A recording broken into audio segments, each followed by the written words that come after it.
Fala galera, beleza? Vamos hoje comentar o último episódio que saiu do anime de One Piece, o episódio 1070. Não vamos falar sobre cada detalhe, já que vocês acabaram de assistir o episódio e estão mais curiosos para saber sobre o Gear 5 do Luffy, não é mesmo? Fica no vídeo que falarei tudo que vocês precisam saber. Esse é o canal iGeek.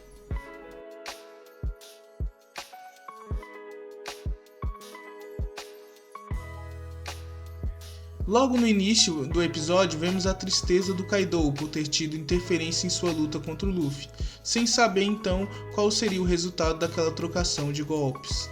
Depois vemos o Kaido ameaçando os aliados que ainda estavam lutando e afirmando que eles já haviam sido derrotados. Durante todo o desenvolvimento do episódio, vemos o Luffy morto no telhado de Onigashima. E sim, o Luffy realmente morreu.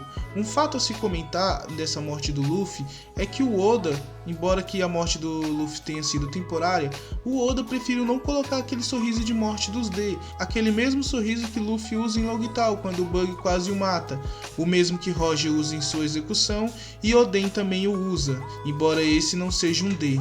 O sorriso dos D traz para mim um significado profundo, onde ele nos mostra a ausência de medo perante a morte, nos mostrando que ela não é um ponto final, trazendo aquele sentimento que ela não é o fim, pois seus sonhos, as suas determinações nunca morrerão. É isso que significa para mim aquele sorriso dos Ds. Mas e para vocês, o que aquele sorriso significa? Deixem aqui embaixo. Mas enfim, o episódio continua e vemos o Momonosuke covarde algumas vezes. E vemos a tão esperada cena, a volta de Luffy. Zunisha começa a escutar sons de tambores. E nossa, galera, esses sons de tambores foi demais. Nossa, deu uma... Quando você lê um mangá, que você vê aquela... que é 2D na verdade no mangá, né? Então você vê as onomatopeias dos tambores e tal, mas você não tem esse sentimento que só um anime traz, né? E vendo esses sons de tambores e o Zunisha se emocionando ao escutar, foi incrível, galera.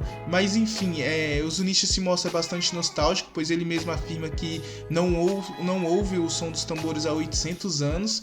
E Zunisha então chama Momonosuke e avisa do som dos tambores. Ele fala para Momonosuke que ele está aqui. Ao que Momonosuke pergunta de quem ele está falando, e Zunisha responde, Joy Boy. Então é confirmado, pessoal, para quem já tinha lido o mangá, a gente já sabia, né, que Luffy era Joy Boy, mas quem só acompanha o anime e não viu nenhum spoiler durante a semana de lançamento desse capítulo, ficou sabendo agora que Luffy é Joy Boy. Então tinha aquelas teorias que diziam que talvez era Momonosuke, ou então uma pessoa que não foi revelada ainda, mas não, Luffy é Joy Boy. Esse fato dividiu um pouco a fandom, porque remete àquela questão de Naruto, né, onde Naruto era uma criança que se esforçou, ele não era nada, né, então ele se esforçava para atingir seus objetivos, uma criança renegada da vila, com um demônio, né, uma biju selado em seu corpo, sendo hostilizado por todos, afastado, e ele conseguindo através do seu próprio esforço chegar ao posto que ele queria, ser admirado pela toda a vila e se tornar Hokage. Mas isso meio que quebrou um pouco o sentido quando o Masashi Kishimoto colocou que o Luffy, que o Naruto era criança da profecia, que o Naruto era filho do quarto Hokage, e uma série de outras coisas que tirou um pouco do peso daquele esforço do Naruto, né? Então essa questão do Luffy ser Joy Boy meio que dividiu um pouco a fandom, porque o Luffy ele tem esse espírito livre, né?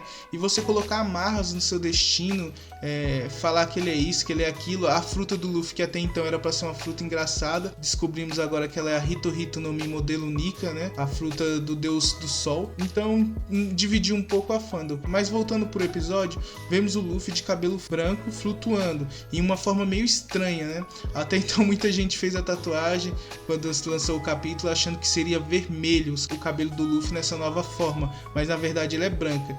Então ele está adquirindo uma coloração diferente, está ficando meio branco. Daí então vemos o famoso sorriso do Luffy e o episódio acaba. E pessoal, como eu tava dizendo, né, os sons de tambores, eu tava esperando tanto dessa cena no anime e o anime entregou. Era tudo que eu esperava. Essa cena final, o som dos tambores colocados ficaram perfeitos, foi incrível. Então Luffy é Joy Boy. E você, eu comentei já um pouco o que a fandom achou disso quando saiu o capítulo, mas e vocês, o que vocês acharam? No próximo capítulo então veremos Luffy Gear 5, modelo Nika em ação, e será muito engraçado de se ver, assim como foi no mangá. ele trará novos patamares ao Luffy e ele terá mais liberdade de se lutar e será um pouco cartunesco. Afinal, essa forma do Luffy foi inspirada em desenhos antigos que o Oda gosta, aqueles bem caricatos, onde quando o personagem vai correr as pernas deles ficam parecendo rodinhas e eles correm ligeiros. Mas e aí, galera, me fala o que acharam do episódio. Por que o Oda não colocou o sorriso de morte dos D no Luffy? Afinal, ele realmente morreu ali, mesmo que temporariamente. Lembrando que em Logtown ele colocou. Comentem aqui embaixo o que vocês acharam e o que motivou o Oda a fazer essa escolha. Se gostaram, se inscrevam no canal, deixe seu like, compartilhe os vídeos e até a próxima e tchau!